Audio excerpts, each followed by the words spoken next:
श्रोतेहो नमस्कार. कामगार विश्व या कार्यक्रमात मी हेमा तुम्हा सर्वांचं मनापासून स्वागत करते. चंद्रपुरातील बाबूपेठ येथील हर्षल नेवालकर एका दातांनी टायपिंग करण्याचा नवा विक्रम प्रस्थापित केला आहे. इंग्रजी वर्णमाला विथ स्पेस सर्वात जलद गतीने टायपिंग करणाऱ्याच्या कौशल्याची world record certification agency London द्वारे दखल घेऊन विश्व विक्रम धारक म्हणून त्यांना प्रमाणित केलेलं आहे.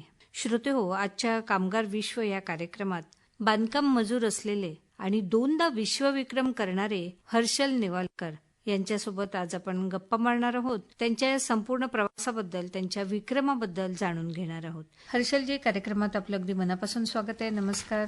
नमस्कार ताई. आपलं इंडिया बुकमध्ये आपलं नाव आलेलं आहे. एक वर्ल्ड रेकॉर्ड आपण केलेलं आहे, त्यासाठी आपल्याला खूप खूप शुभेच्छा. धन्यवाद. तर हर्षलजी, आपण एक बांधकाम मजूर म्हणून काम करत आहात. आपला एक वर्ल्ड रेकॉर्ड झालेला, जसं आपण मगाशीच बोललो. तर हा जो प्रवास आहे, म्हणजे बांधकाम मजूर ते जागतिक विक्रमवीर, हा जो प्रवास आहे हा नेमका कसा सुरू झाला आणि कसा होता हा प्रवास? हो ना ताई, खूप छान प्रश्न आहे ताई. मी तुम्हाला सांगू इच्छितो, मी एक नोंदणीकृत बांधकाम मजूर आहे. विटा सिमेंटचे काम करत असताना नेहमी वाटायचं की आपण कुठेतरी जगावेगळं कार्य करायचं. हे माझं एक स्वप्न होतं. आणि आपलं जीवन जेव्हा आलं आहे ते स्वतःपुरती न असता आपलं समाजापुरती काहीतरी देणं लागते, या उद्देशानं मी काहीतरी वेगळं करण्याचा प्रयत्न करत होतो. जेव्हा मला कळलं की टायपिंग हे मला पता नाही कसं क्लिक झालं, मला युट्यूबद्वारेच याची माहिती मिळाली आणि मला वाटलं की आपण या क्षेत्रामध्ये काहीतरी वेगळं करू शकतो. आणि खरंच हा शैक्षणिक क्षेत्रातला भाग मोडतो. याच्यामधून मला आवडलं की माझं शिक्षण भले माझं शिक्षण कमी असेल, पण मी या क्षेत्रात काही ना काहीतरी वेगळं करून दाखवणारच. आणि नंतर तिथून माझी सुरुवात झाली. सुरुवातीला त्रास झाला, टायपिंग कशी करायची, कुठून करायची, काय करायची, पण अंत खूपच छान झाला. आणि नंतर ते माझं कार्य, छोटीशी मेहनत, घेतलेली मेहनत आज एक जागतिक विक्रम म्हणून समोर आलेली आहे. नक्कीच नक्कीच. आणि त्या मेहनतीची पावती तुम्हाला नक्कीच मिळाली. जी जी. माझा हा रेकॉर्ड कॉम्प्युटर कीबोर्ड टायपिंग या क्षेत्रामध्ये आहे. कॉम्प्युटर टायपिंग कीबोर्ड क्षेत्रामध्ये मी 2 जागतिक विक्रम नेमलेले आहे. एक डोळ्यावर पट्टी बांधून सर्वात जलद गतीने टायपिंग करण्याचा, आणि दुसरा विक्रम आहे माझा तो तोंडामध्ये पेन घेऊन टायपिंग करायचा, हाताबोटाचा वापर न करता मी हे टायपिंगचा रेकॉर्ड बनवला गेलेला आहे. तर नेमका हा जो रेकॉर्ड होता तो कशा पद्धतीने आपण केलेला आणि काय होतं नेमकं त्यात, ते सांगा ना. याच्यामध्ये असं होतं की जे बेसिक कॉम्प्युटर टायपिंग ह्या विषयाचे बेसिक असते, अल्फाबेट हे कॉम्प्युटर टायपिंगचं बेसिक असते. सुरुवात आपली टायपिंगची इथूनच केला जाते. तर याच्यामध्ये माझा विक्रम आहे. अल्फाबेट म्हणलं तर 26 अल्फाबेट याची टायपिंग विथ स्पेस सह मी डोळ्यापट्टी बांधून, आणि नंतर दुसरा रेकॉर्ड म्हणलं तर दातामध्ये पेन घेऊन मी हा रेकॉर्ड स्थापना केली आहे. अशा प्रकारे रेकॉर्ड आहे. बरं, ही सुरुवात नेमकी कशी झाली? ताई, मी बांधकाम मजूर आहे आणि बांधकाम मजुरी करता करता मला आवड होती की माझं कार्य काहीतरी वेगळं कार्य माझं असावं आणि माझं एक कार्य जगासमोर यावं, हा छोटा मोठा माझा प्रयत्न होता. नंतर मला कॉम्प्युटर कीबोर्ड टायपिंगची आधीपासून आवड होती, पण मला तो वेळ तसा मिळाला नाही. नंतर मला वाटलं की आता आपल्यापाशी वेळ आहे, आपण करू शकतो. नंतर मी तो कीबोर्ड आणि त्या टायपिंगचा सराव सुरू केला. आणि नंतर मला युट्यूबच्या माध्यमातून कळलं की टायपिंग बद्दल रेकॉर्ड सुद्धा होऊ शकते. आणि त्या क्षेत्रातून मी मग युट्यूबच्या सहारे हे टायपिंगचा सराव सुरू केला. आणि नंतर मी ऑनलाईन अप्लाय केलं या रेकॉर्ड संस्थांना. त्यांना माझे व्हिडिओ खूप आवडले आणि त्यांनी मग याला एक रेकॉर्ड म्हणून घोषित करण्यात आलं. हा माझा छोटासा प्रवास झालेला आहे. खूप त्रास आला, काही गोष्टी कठीण घडल्या. एक मजूर आणि टायपिंग क्षेत्र म्हटलं तर फार मोठा डिस्कस फरक पडतो. तरी पण मी त्या गोष्टीला न जुमानता मी अखेर जे साध्य करण्याची माझी जिद्द होती ते मी करून दाखवली. अच्छा, बरं, याचा मग क्रायटेरिया काय होता? म्हणजे कशा पद्धतीने, किती मिनिटात असं असतं ना रेकॉर्ड मध्ये, काय सांगाल? टायपिंगची स्पीड म्हटलं तर हे मॅडम WPM वर चालते, वर्ड पर मिनिटने चालते. बट मी सेकंदामध्ये काम कम्प्लीट केलं आहे. पहिला माझा विक्रम तुम्हाला सांगू इच्छितो, A to Z alphabet with space me complete केला आहे फक्त 6 सेकंद मध्ये डोळ्यावर पट्टी बांधून. दुसरा माझा वर्ल्ड रेकॉर्ड आहे A to Z alphabet with space complete केला हाताबोटाचा वापर न करता. टायपिंग करता वेळी मी दातामध्ये पेन घेऊन मी ते टायपिंग करण्यात आली आहे. आणि हे दोन्ही विक्रम मी अंध आणि अपंग दिव्यांग लोकांना समर्पित केले होते त्यावेळी, की तुम्ही पण काही ना काही करू शकता, हे तुम्हाला दाखवतो, असा माझा उद्देश होता. अच्छा, हर्षलजी, आपण सांगितलं की कशा पद्धतीने हा जो वर्ल्ड रेकॉर्ड आहे त्याचा क्रायटेरिया काय आणि कशा पद्धतीने, पण हे कसं काय केलं तुम्ही? रेकॉर्ड करून ते कुठे पाठवण्यात येतं आणि कशा पद्धतीने? ताई, तुम्हाला सांगू इच्छितो, रेकॉर्डचे 2 ऍप्लिकेशन असतात. एक तुम्हाला स्वतःहून त्या जज लोकांना बोलवा लागते आपल्याकडे, किंवा तुम्ही त्यांना आपले व्हिडिओ किंवा आपली पूर्ण माहिती त्यांना मेलद्वारे तुम्ही पाठवू शकता. तर माझ्याकडे त्यांना बोलवण्याकडे थोडा खर्च लागतो, मी झेपवू शकत नव्हतो, म्हणून दुसरा ऑप्शन मी निवडला. माझे मेल आणि माझी माहिती त्यांना व्हिडिओ मेलच्या मार्फत माझे व्हिडिओ त्यांना मी पाठवले. त्यांनी त्या व्हिडिओवरती माझ्या दिलेल्या माहितीवरती त्यांनी 3 महिने कार्य केलं. त्यांनी हा विचार केला की हा रेकॉर्ड कुठं आधी बनला गेला आहे का, अशा प्रकारचं कार्य कुठं झालं आहे का, किंवा असा रेकॉर्ड झाला असेल तर याचा रेकॉर्ड तो त्यांना म्हणजे तो कमी सेकंदामध्ये तोडावा लागेल. माझा बनला असेल कोणाचा तर मला तोडावं लागेल. तर त्यांना बघितलं, त्यांनी 3 महिने वेळ घेतला आणि 3 महिन्याच्या नंतर मला त्यांनी बाय मेल पाठवलं की तुमचा रेकॉर्ड ग्राह्य धरला गेलेला आहे आणि हा तुमचा एक रेकॉर्ड नेमला गेलेला आहे. आणि त्यांना जजला डोळ्यासमोर बनवले म्हणलं तर आपल्याला खर्चिक बाब आहे. तेवढे खर्च मी बांधकाम मजूर होण्याच्या नाते मी तो खर्च करू शकत नव्हतो. मोठा वाटी म्हटलं तर 3 ते 4 लाख रुपये खर्च येतो या गोष्टीसाठी. तर मी त्यांना म्हणजे ते तुरंत आपल्याला रिझल्ट देतात, पण मी त्यांना म्हणू नको, मी 3 महिने वेळ घेईल. आणि मी 3 महिने त्याची वाट बघितली. त्यांनी माझ्या पूर्ण कार्याला बघितलं, तपासलं आणि नंतर त्यांच्या संस्थेनं मला एक रेकॉर्ड होल्डर म्हणून घोषित करण्यात आलं. पण बांधकाम याच्यात आहात आणि ते काम करत आहात. आपण हा जो रेकॉर्ड केलेला कसं काय मेळ साधला, म्हणजे तिकडे काम बघून खूप त्रास झाला मॅडम. तुम्हाला सांगू इच्छितो, खूप त्रासदायक काम, की दिवसभर बांधकाम मजुरीचे काम म्हटलं तर माती कुडाचं काम असते आणि खूप हार्ड काम असतं. हार्ड कामातून कॉम्प्युटर कीबोर्ड टायपिंग म्हटलं तर एक मेमोरीचं काम असतं, सेन्स मेमोरी असते, किंवा हाताची बोटांची तेवढी जडणघडण झाली पाहिजे. तरी पण ह्या कामातून मला जिद्द होती की आपलं कार्य असं बनलं पाहिजे की ते जगासमोर एक प्रेरणास्त्रोत ठरलं पाहिजे. याच कारणास्तव मी त्या कामाला जुमानलो आणि मला हे पूर्ण प्रॅक्टिस करण्यासाठी ताई 2 वर्षाचा अवधी लागला. त्यानंतरच हा रेकॉर्ड म्हणून ग्राह्य धरला गेला. कितीदा मला गोष्टीमध्ये त्रास आला, हात बोटं फुटून असायचे, तरी पण मी कुठल्या गोष्टीचा न जुमानता टायपिंग कंटिन्यू करायचो. आणि नंतर मला सराव इतका चांगला होत गेला, माझा सराव धीरे धीरे धीरे वेळ लागला पण खूप छान पद्धतीने माझा सराव झाला. नंतर मला कळलं की हा फक्त सराव न राहता याचा रेकॉर्ड सुद्धा म्हणजे ग्राह्य धरला जाऊ शकते. हे सगळं मला युट्यूबच्या माध्यमातून माहीत झालं. नंतर मी तिथून माहीत घेतलं की हा रेकॉर्ड कुठं सबमिट करावं. त्यांची माहिती काढली आणि त्यांना मी आपल्या नंतर माहिती पाठवली. तर त्यांनी म्हटलं की तुमचे व्हिडिओ आम्हाला पाठवा.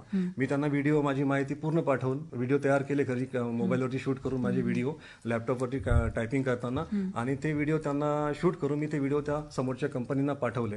त्यांनी त्यावरती 3 महिन्याचा वेळ घेतला आणि त्यानंतरच त्या गोष्टीला म्हणजे एक रेकॉर्ड म्हणून घोषित करण्यात आलं. बरं, ही प्रेरणा नेमकी कुठून मिळाली? कारण आपण जसं बांधकामाचं काम करत असता आणि एकदम कॉम्प्युटरकडे हे वळलात. बरोबर, एक क्षेत्र म्हणलं तर उलट क्षेत्र आहे. बांधकाम मजुरीचं क्षेत्र म्हटलं तर ते मातीचं काम असतो आणि IT सेक्टरचा हा माझा कॉम्प्युटर टायपिंगचा रेकॉर्ड आहे. हे जिद्दच म्हणावी लागेल मॅडम. तुम्हाला सांगू इच्छितो, मी तुम्हाला सांगतो, माझं जन्मस्थान चिमूरचं आहे, माझी कर्मभूमी चंद्रपूरची आहे, पण माझा भरपूरसा वेळ वरोऱ्यामध्ये ह्या गावी गेला आहे. वरोऱ्यामध्ये एक आनंद नावाचे छोटंसं स्थळ आहे, जिथे माझे मोठे वडील श्री विनायक महादेव नेवलकर हे राहतात. त्यांच्याकडे माझा भरपूरसा वेळ गेला. तर त्यांच्या सानिध्यात राहून मला जिद्द काय असते खूप छान प्रमाणे मला कळली. आणि कुठलंही कार्य प्रामाणिकपणे आणि जिद्दीने तुम्ही जर कराल तर तुम्हाला नक्कीच त्या कार्यामध्ये यश मिळते. हे माझ्या मोठ्या वडिलांनी मला तिथे कळवलं होतं. राहिला मॅडम टायपिंगचा प्रश्न, टायपिंग म्हटलं तर मला आवडता आधी होतीच, पण मला वेळ मिळत नव्हता. एक छंद म्हणून मी फक्त टायपिंग सुरू केली आपल्या घरी. पण नंतर इतकी सुंदर माझी प्रॅक्टिस आणि म्हणजे सराव चांगला झाला की तो एक आज विक्रम म्हणून समोर आला आहे. अच्छा, सराव कशा पद्धतीने आपण केला? बघा, मी तुम्हाला सांगतो, बांधकाम मजूर होण्याच्या नाते मी कुठल्याही टायपिंग इन्स्टिट्यूट मध्ये नाही गेलो टायपिंग शिकण्याकरिता. फक्त घरी कीबोर्ड घेतला आणि तो कीबोर्ड आपल्या मोबाईलला अटॅच केला आणि त्याच्यावर मी प्रॅक्टिसचा सराव सुरू केला. त्याच्यामुळे कसं झालं, मला वेळ लागला ह्या गोष्टीसाठी की मला टायपिंगचा टी सुद्धा माहित नव्हतं, कीबोर्ड कसा हाताळता हे सुद्धा मला माहित नव्हतं. सगळं मार्गदर्शन केलं मला त्या मोबाईलने आणि त्या युट्यूबने. तिथून मला पूर्ण माहिती मिळत गेली की तुम्ही टायपिंग कशा प्रकारे करू शकता, कसा सराव कुठून चालू करायचा, तुमच्या हाताची पोझिशन कशी असेल, तुमचा कीबोर्ड कसा ठेवला गेला असेल, तुमचे बोटं कसे ठेवायचे, हे सगळं मला युट्यूबद्वारे माहित होत गेलं. माझं शिक्षण, माझा शिक्षक आणि माझी युनिव्हर्सिटी, माझं कॉलेज म्हणलं तर फक्त एक छोटासा मोबाईल आणि तो युट्यूब. नंतर माझी प्रॅक्टिस खूप छान झाली. मला कळलं, तिथूनच मला काही व्हिडिओ असे भेटले की याच्यामध्ये रेकॉर्ड सुद्धा बनतात आणि ते रेकॉर्ड बनतात. मी मग रेकॉर्डच्या मागे लागलो. आणि रेकॉर्डसाठी मॅडम तुम्हाला सांगू इच्छितो, छोटी मोठी स्पीड नाही पाहिजे, त्याला फास्ट अँड फास्ट टायपिंग करायची स्पीड पाहिजे. आणि त्याला मग त्या गोष्टीसाठी मग मी सुरुवात केली की रेकॉर्ड कसा बनणार आपला म्हणून. नंतर मी त्यासाठी सुरुवात केली, तिथे मग थोडा वेळ लागला, बट ती स्पीड मी प्राप्त केली आणि नंतरच त्याचा व्हिडिओ बनवून मी मॅडम समोर रेकॉर्डचे व्हिडिओ समोर पाठवले आणि त्यांनी रेकॉर्ड घोषित करण्यात आलं. अच्छा, नेमक्या या रेकॉर्डसाठी कोणत्या गोष्टी आवश्यक असतात असं आपल्याला वाटतं, काय सांगाल? रेकॉर्डसाठी कुठल्याही क्षेत्रातला कुठलाही रेकॉर्ड बनतो हे बरोबर आहे. कॉम्प्युटर टायपिंग नाहीच म्हणून कुठलाही क्षेत्र असो रेकॉर्ड बनतात, पण त्यासाठी अतोनात तुम्हाला मेहनत घ्यावी लागते आणि जगावेगळं काहीतरी वेगळं करावं लागते. त्यासाठी ते महत्व, तुमचं पॅशन, तुमचं डेडिकेशन त्याला तुम्हाला द्यावं लागते. बरोबर आहे. तेव्हाच तो एक तुमचं कार्य रेकॉर्ड म्हणून घोषित करण्यात येऊ शकते. नक्कीच. आपल्याला हा जेव्हा रेकॉर्ड झाला आणि जेव्हा कळलं आपल्याला की आपल्याला हा रेकॉर्ड मिळालेला आहे, आपण रेकॉर्ड हा तोडलेला आहे आणि एक वेगळा अनुभव, एक साता समुद्रा पलीकडे आपलं नाव गेलेलं, कसा होता तो क्षण? काय काय सांगू तुम्हाला ताई, मी आपल्या कामावर दुपारची सुट्टी झाली होती आणि दुपारच्या जेवणाचा मी डब्बाच खोलला होता, तर त्यांचा मेल आला माझ्या मोबाईलवरती की तुम्ही आता मला पहिला मेल आला madam India book of record तर्फे की तुम्ही आता एक भारतीय रेकॉर्ड होल्डर झाले आहेत म्हणून. खूप आनंद झाला की एक मजूर आज इतक्या मोठ्या स्तरावर गेलाय. त्यानंतर एकाधिक महिन्यानंतर मला वर्ल्ड रेकॉर्डचा सुद्धा मेल आला की तुम्ही आज एक वर्ल्ड रेकॉर्ड झालेले आहे. तर बांधकाम मजुरी करता करता जेव्हा कोणी असं अचीव करतं तर कल्पना करत आहे की तुम्हाला किती म्हणजे आनंद होईल. गगनात मावेना असा माझा आनंद झाला होता की, आणि तो जेव्हा मी आपल्या परिवाराला ती गोष्ट सांगितली तर परिवार लोकांना सुद्धा स्टार्टिंगला कळलं नाही की नेमकं काय असते. या क्षेत्रात न राहिल्यामुळे त्याला काही माहित होतं, पण आमच्या मुलाने काहीतरी अचीव केलं आहे हे त्यांना कळलं आणि त्यांनाही खूप आनंद झाला की आपला व्यक्तीने, आपल्या घरच्या एका व्यक्तीने खूप चांगलं नाव कमावलं म्हणून मला खूप आनंद झाला होता मॅडम. नक्कीच. घरून कसं प्रोत्साहन मिळालं? कारण काय होतं ना की नाही, आपल्या पायावर उभा आहे तो व्यक्ती बघतो आहे, मग त्यात सुट्टी घेणं असेल किंवा बरेचदा त्या गोष्टी येतात, कारण की आर्थिक जी बाजू आहे ती पण व्यवस्थित असणं फार महत्वाची आहे. तर घरचं वातावरण कसं आणि कसं त्यांचं प्रोत्साहन आपल्याला मिळालेलं?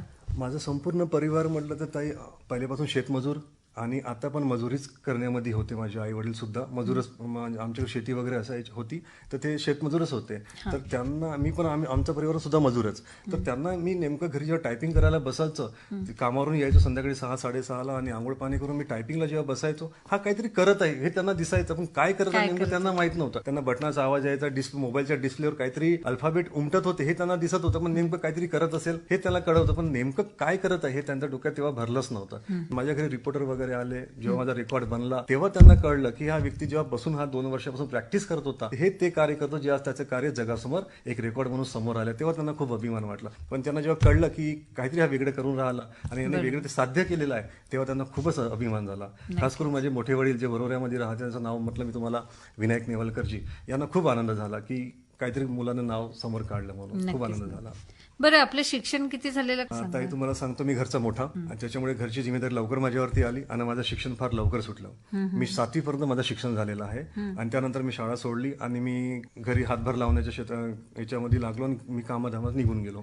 तर त्यामुळे शिक्षणाकडे दुर्लक्ष झालं. पण टायपिंग शिकण्याकरिता तुम्हाला तुमचं शिक्षण नाही, तुमचा फोकस तिथं आवश्यक हवा आहे, ते जरुरी आहे. नंतर तुम्हाला आपोआपच बाकीच्या गोष्टी करतात.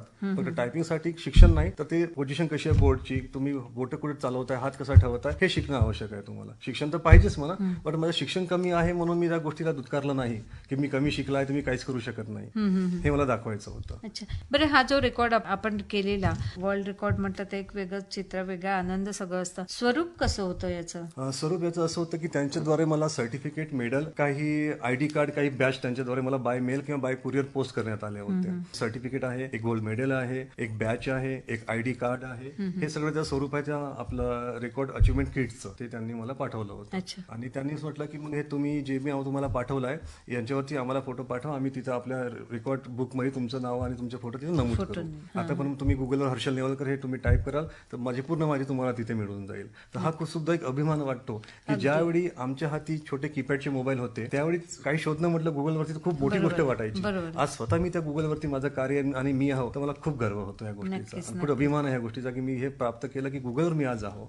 साधारण गोष्ट नाहीये गुगलवर जाणं म्हटलं तरी. खरंच आहे, जिद्द, चिकाटी, मेहनत आणि त्यासोबत जर सकारात्मक विचार असेल तर कोणत्याही क्षेत्रात आपण यश नक्की प्राप्त करू शकू. आपण आता इतकं चांगलं यश संपादन केलेलं आहे, पुढच्या योजना, पुढचं ध्येय नेमकं काय आहे आपलं? पुढचं ध्येय माझं असं आहे की मी ह्या मार्गातून किंवा मी जे अचिव्हमेंट केलं आहे याचं तुम्हाला छोटासा मला उपजीविकेसाठी साधन मिळावं किंवा माझ्या कार्य दुसऱ्यामध्ये कसं पोहोचेल, प्रेरणादायी कार्य दुसऱ्यामध्ये कसं पोहोचेल, हा छोटासा माझा प्रयत्न चालू आहे. अच्छा, हर्षलजी, जसं आपला विषय निघतो आहे की आपण जास्ती शिक्षण आपलं झालेलं नाही, हा जो विक्रम आहे तो केलेला, पण कशा पद्धतीने तयारी केली? कॉम्प्युटरचा कुठला सर्व मला माहिती नव्हतं. टायपिंग करायला इन्स्टिट्यूट मध्ये जावं लागलं, पण मी इन्स्टिट्यूट मध्ये नाही गेलो. एक ऑनलाईन कीबोर्ड मागवला आणि तो कीबोर्ड मी आपल्या ओटीजीच्या माध्यमातून मोबाईलला टच केला आणि तिथूनच मी टायपिंगची सुरुवात करून सराव सुरू केला.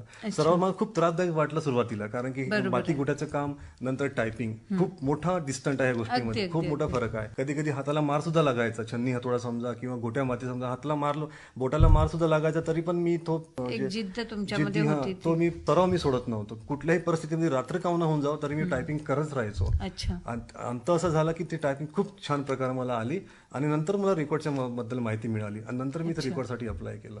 त्यासाठी ती एक्स्ट्रीमली स्पीड लागत होती, खूप मोठी स्पीड लागत होती. त्याला नंतर मला ती स्पीड अचीव्ह करायची होती. त्यासाठी मी खूप मोठा प्रयत्न केला आणि अखेर ते सक्सेस झालंच शेवटी. नक्की नक्की. या कार्यक्रमाच्या माध्यमातून आपण आपल्या श्रोत्यांना काय सांगाल? आपण आहे त्या परिस्थितीला दोष नको देऊ.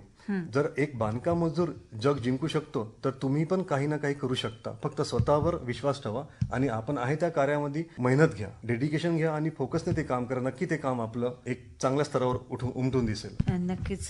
खरंच खूप छान सांगितलेलं आहे आपण. तर हर्षलजी, आज आपण आकाशवाणी स्टुडिओमध्ये आलात आणि आपल्या श्रोत्यांना अतिशय छान अशी माहिती आपण आपल्या संदर्भात सांगितली. आपला संपूर्ण प्रवास तो अतिशय छान पद्धतीने आपल्या श्रोत्यांना सांगितला. त्याबद्दल आकाशवाणीच्या वतीने मनापासून आभारी आहे. धन्यवाद सर. धन्यवाद ताई. तर श्रोते हो, कार्यक्रमातून मी आता निरोप घेते आहे. परत आपण भेटणार आहोतच पुढील कामगार विश्व या कार्यक्रमात. नमस्कार.